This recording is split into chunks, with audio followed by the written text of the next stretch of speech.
Anezi bomulo nze moza ekenekwa mu na ya bịakwa na ka isi abịa ọzọ n'ụbọchị nke taata. So biko na on a very quick one, enwere video na trend no, and then na so many people put ha na money inu na celebrate that video. Mana achọ m kinene go inenecha ya onwezi ihe ọzọ ya ekwe. Then let me shock you to open your eyes to the reality on ground as of now. The reality on ground, and go to this video. As you may be aware, the elections are upcoming next year in Nigeria, 2027. I'm aware. And there's, even domestically, there's been a lot of questions about how our elections are running in the process. And speaking with Nigeria specifically, do you feel there's anything more that, obviously you have your bill here, is there anything more that the United States can be doing in support, either politically or other ways, that really allow for a fair and free election over there, as opposed to just a formality, and that really speaks hope into the millions of Nigerians that see some of the corruption on a daily basis that you've witnessed firsthand?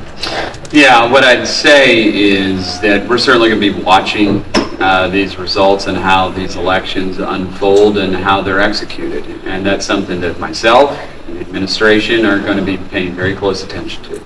You are partnering with Congressman Smith on some bills that are being presented on the floor coming up here. I was hoping you could opine a little bit more on that, and also how do you feel about, if you had the chance to speak with President Trump, and is he on the same wavelength that you guys are? Do you anticipate receiving more support going forward to continue to fight the good fight that you're being recognized for here today? Yeah, look, we're working on Chris's bill, which obviously I'm a co-sponsor of that bill, but I'd say more importantly what people need to pay attention to is the appropriations bill that we're going to have on the floor today, which some call the State Foreign Operations Bill or the National Security State Department Related Programs Bill. There's a lot of language that I put on that bill that's inside of it that relates to Nigeria and the persecution of Christians and restrictions on security assistance to the government of Nigeria and steps that they have to take. That bill is likely to become a law. We're about to hopefully pass that here today. And so there's some pretty strong and aggressive language in that bill that's going to be binding as it relates to our relationship to Nigeria moving forward. And yes, I continue to work with the administration on next steps that we're going to take. I'm actually going to see President Trump tonight. I'll be having dinner with him and some other members. So yeah, I continue to talk to him about these issues, and it's very important to him. He just brought it up in one of his speeches just. Thank you. You need to go about that short video. Now, many people for that video now money in America, so now I supervise the election. They will monitor it closely. America, so now I monitor election closely. Now let me refresh in your mind. Early this year, in America, Abatago Nigeria, boot on ground, which I came out to make a video. We celebrated it.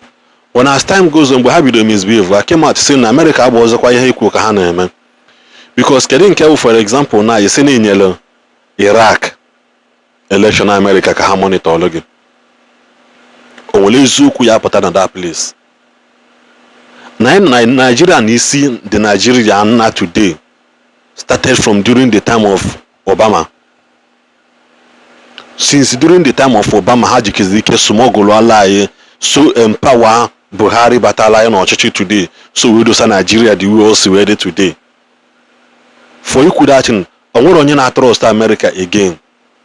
Go and mark your calendar. Now this election here for how useless your voters card. So now this election here for how useless voters card. Just Jamie tie mmadụ one ma mmadụ ito ma ifugo jụọ ha experience ha ebe ha na-enweta voters card. Voters card nwa PA nwe ike the in charge of the back end na system. How do you think that this person can be able to do free and fair election?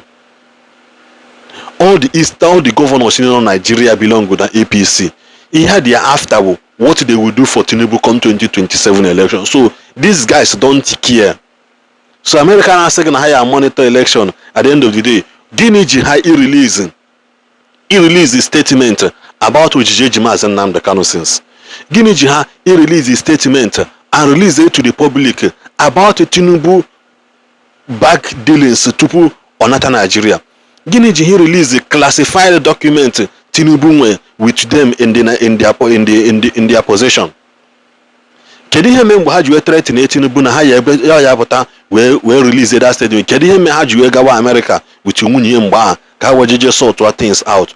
Ever since ha gacha America, inugokwa anything again asị gị na America jikwa wee mee nke a mee nke ọzọ. And let me shock you, to the greatest of all, America pull go 200 of their troops on Nigeria back to US. He pull gear out. So you don't know now in America you are on your own. It is time for you to stand up, Megan, defend yourself. America try here, let them come out and admit that name go do genocide mgbe Biafra ihe dia. Mgbe no logo Biafra. Ka ha pụta go admit here first. The same people no kwadi bankete. Somebody is some group of Nigerians are being marginalized. And now pass some group of individuals no as no one Nigeria, no one at the same country. Ode agwa dị iche iche. Ebe ọnwụ na ha si n'ihe a na-eme dị ha mma, why ha ji weje lụọ border that is separate them na Mexico? Why ha hapụ ha na Mexico ka ha bụrụ otu nwanne ahụ? Let us stop deceiving ourselves. America is not coming to save anybody in this country now. Ha metakwa ọfụma mma gwụ na ha metara ọfụma, but as of now, people go their people out of Nigeria. Ijikwa gị that na apisada na Tinubu government a promise go ha 102.